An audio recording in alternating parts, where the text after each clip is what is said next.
purchase and the Greek we have there. No, you have to understand it, brothers and sisters. If we go with just Muslim language, nobody gonna hear that. And I tell you this right here, it is the sign from Allah that they want to work with us in the atmosphere that Muslims have created of terrorism and all kind of bizarre behavior in the name of Islam. For them who are well established in this area, Imam Baptist Church, or community, for them to work with us, they got more to lose than we got to lose. We got a storefront, a reverend who got 10,000 members in his congregation. They're doing dawah all over the world of helping humanity. Right? You know, they are the ones building schools in Africa. They are the ones who have food banks and the same health clinic that many of you go to, Men's Day, they have that. How can we not want them to be in association with us? Let me say this. We know that the Quran gives us a full picture of Christians and Jews. But Allah never said that we work with them. On one hand, it says, though, do not take them for a wali. That's true. We don't want them. How can anybody think? If you know anything about Abdul-Aleem, you think that we would have, look, we don't have certain type of Muslims teach us the religion. How are we going to have a Christian come and teach us religion?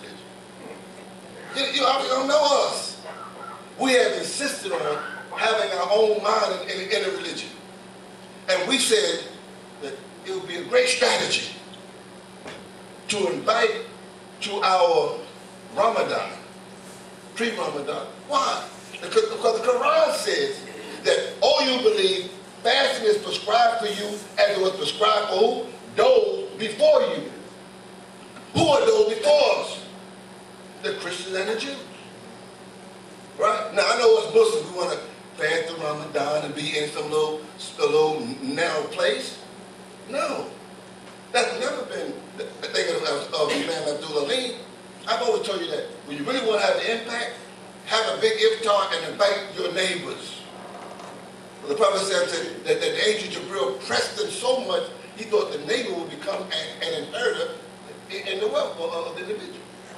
If we want to make an impact on society, let's look at what are the common interests we have.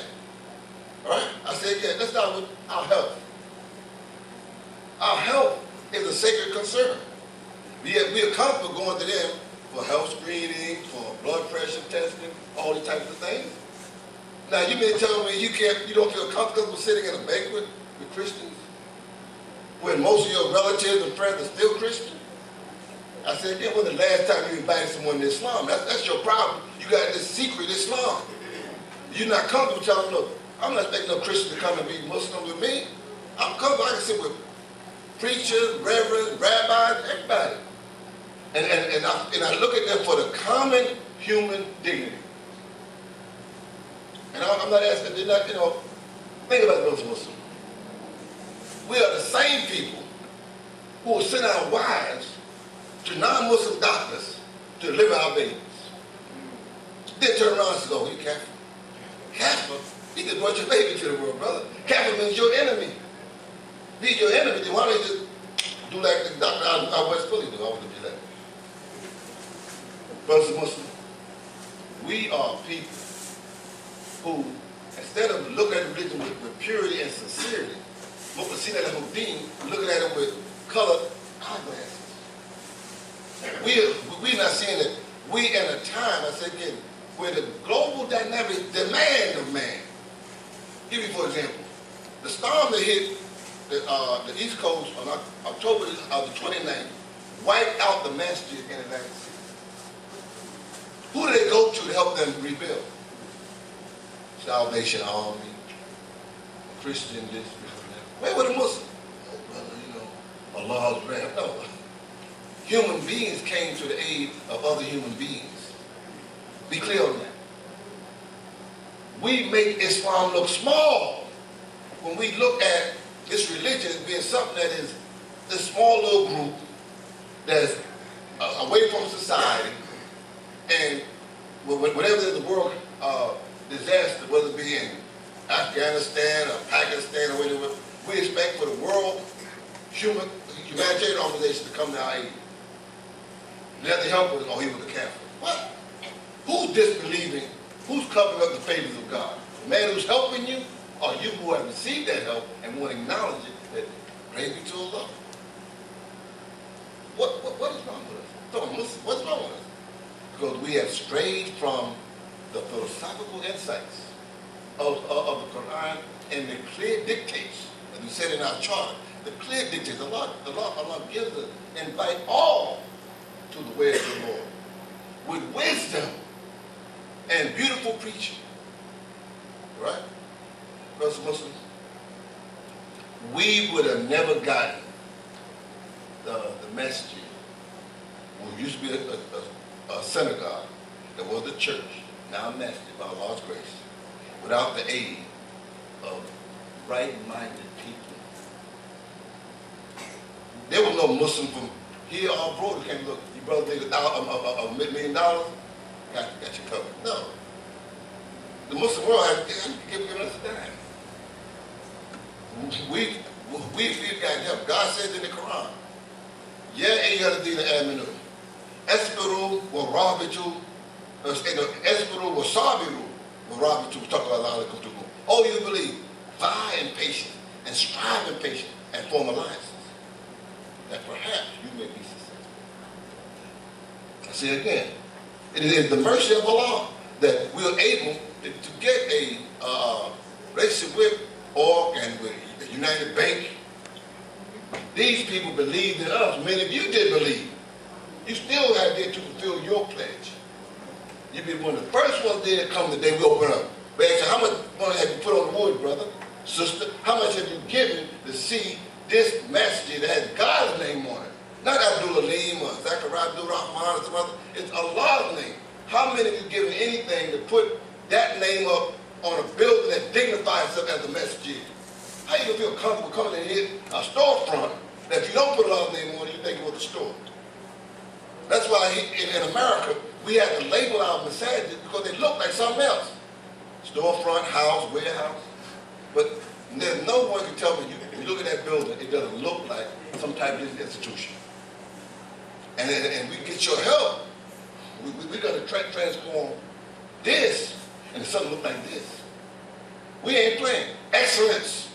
Excellence in everything we do. But it takes men and women who understand that Allah would never bless you if you got a small, narrow view of humanity. You'll never be blessed to really think about it. When Muslims held up the banner of the human family, we were the civilization of ascension. We were in the 7th, 8th, 9th, 10th, 11th century. We were the civilization where people came to our universities, our centers of learning, and did business with us because we were magnanimous. We were involved in global interfaith action. We dealt, in fact, the Jews say to this day that some of their greatest time was when they were under Islamic rule. Christian scholars in Spain and in Turkey and other places said that their greatest time of intellectual development was when they had Muslim rulers over them who were humane, who were concerned about improving the human condition. But too many of us don't study Islam as a global civilization. We think it's a black thing. This is what we do in the ghettos. Islam ain't no black thing. This is a global civilization. And we have obligation to take its universality and begin to act in that universality and speak to the universal condition of the human being. Nothing less. I'm going to share something with you. King Abdullah of Saudi Arabia. You must have heard one of our cookbooks. They're laughing how you don't think it's possible. Well, when you look at it, he instituted a thing called the King Abdullah International Institute for Interfaith and Interreligious Dialogue. Go look it up yourself on the web. You go see it. It's KAICIID. Type that in. Established in 2008. And in his inaugural address, he said we must join together as faith communities, respecting our differences, but working to counteract the rise of materialism, atheism. He listed about 3 or 4 other things. He didn't get into Jesus ain't God and Mohammed is the messenger of God. No, he looked, what are our common interests and how we can work together to deal with these common interests. And initially, he wanted to have this meeting, when we first started out, we weren't having it in Riyadh. Some of the other Imam was out here was against it. So he went to Spain. And they had the first conference in 2006, I think it was. I wasn't here with y'all at that time. And then they said, well, then we're gonna. Then they went to the next year. They went to Riyadh. And finally, they got the headquarters now in Vienna, Austria. Go read it for yourself. He's not talking about how to engage the Muslim world, not as an isolated community in the world of man, humanity, but man as a species is saying, let us talk together. We know we got our differences. Could we find anything can we agree on? Yeah. Poverty, drugs, homelessness, ignorance around the world. These things affect everybody. You think that you, as an African American, talk to you for a minute. When you walk out of here, then the world says, okay, oh, you Muslim, I'm not gonna give you help. I'm gonna give the African American Christian. I'm gonna give you. No, it gets you too. It gets you too. Until you change the image of what a human being is, you just expect that you can put on a throw, you put on a robe, put on a suit tie, you still just nigga Joe. Be clear on this. Until we work to change the image of a human being. And I say again, look at the case. So some of you missed this whole thing about this. It was 19 of the 20-some-odd bombers on 9/11 were Saudis. They had come under this real extremist idea that the king knew that many of the ulama, many of the scholars supported of Salafi thought. Where everything now is kufa this, kufa that. And the king realized that this thing is out of control. We need to start working together because human beings now, man as a species is in danger. Human life is in danger. You think global warming, okay, Allah gonna put the Muslim on some mystical island someplace and destroy everybody else? No, that ain't working, brothers and Muslims.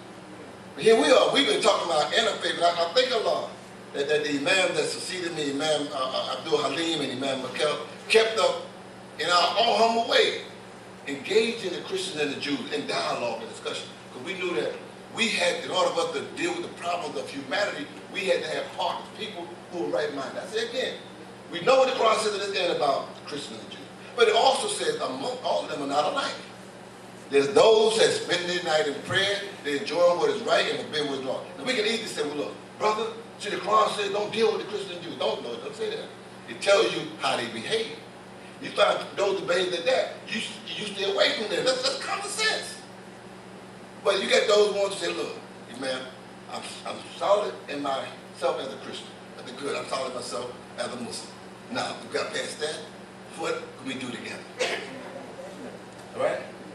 And the theme for the banquet was working together for the common good. What's wrong with that? And brothers and Muslims, the dawah.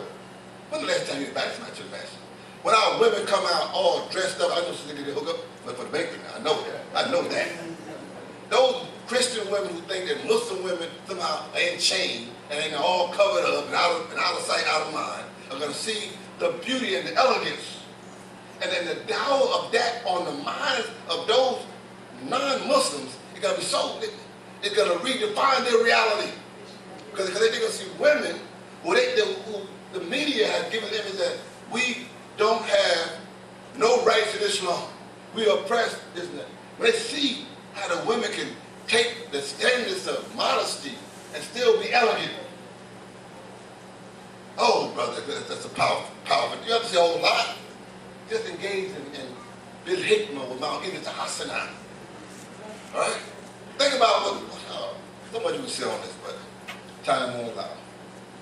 Brothers and Muslims, we at a time when we open up, inshallah, we signed the paper this week. Masjidullah has been, inshallah, always will be a masjid for all people. That's our creed. That's our standard. All right? Our neighbors are going to feel comfortable. When they have an event that they want to use our facility, yes. Because we don't feel threatened by somebody else's religious belief. No, that's not us. We don't live in some insulated community. We want to have that balad amin, where people feel secure among us. no wine drinking, no liquor, no drugs, no fornication, no adultery. Look, people want to be in, by their very nature, in peaceful surroundings. So I thank Nicola for those of you who have been with us on this trip.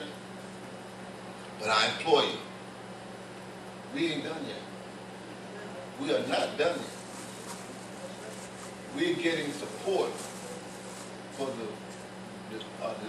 development of the masjid from sources that non-Muslims giving thousands of dollars, Christian ministers, because they know that the rise of Islam gives them another partner in the struggle against atheism, secularism. All right? These things are a bigger threat. I'll give you, for example, you can hear the band sitting in your house, watching TV. You got the remote in your hand. You can sit there and you miss your shot. That's how the environment is so polluted with this stuff. If you don't understand our children, they've been all but wiped out. So we talking about opening school. Man, we don't open school yet. I mean, they can't wait for us to bring our ideas of education to the marketplace. Brothers and Muslims, we're inviting you. Let us all think of this. From this day forward, stand up in the excellence of Islam and invite people to be a part of its excellence. Get back to what we do naturally. All right? The new facility can hold about 1,500 people. We want to, inshallah, fill it up. Because we know that in this society, when you begin to become a major sphere of influence, you get the type of respect for the religion, for our way of life that's barely needed. Right? And I say again, our brand, our standard, is striving for human excellence. Somebody asks you, well, what the brothers is all about down there? Human excellence.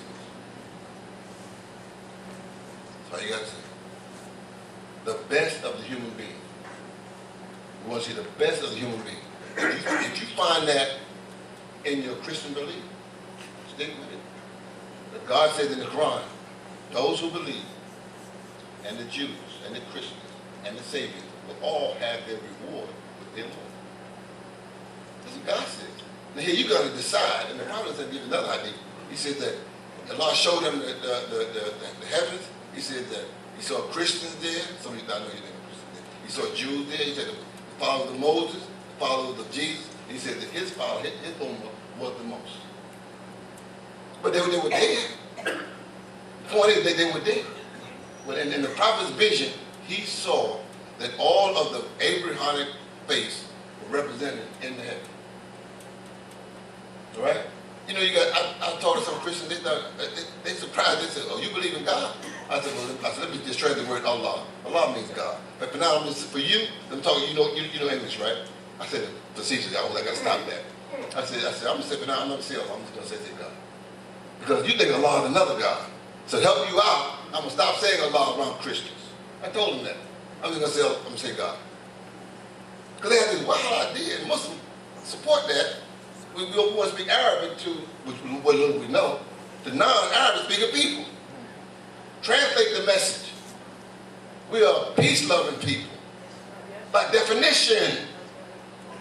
All right? That's who we are. But Muslim is more, I will show that inshallah come, not this Sunday is Mother's Day. And I know so I can hear all the naysayers. I send my mother some flowers and some candy. You do what you want. All right? But I know that the woman who first bought me my first Quran is honored in my life. And the Prophet said, who should you honor? Your mother, your mother, your mother. 3 times, then your father.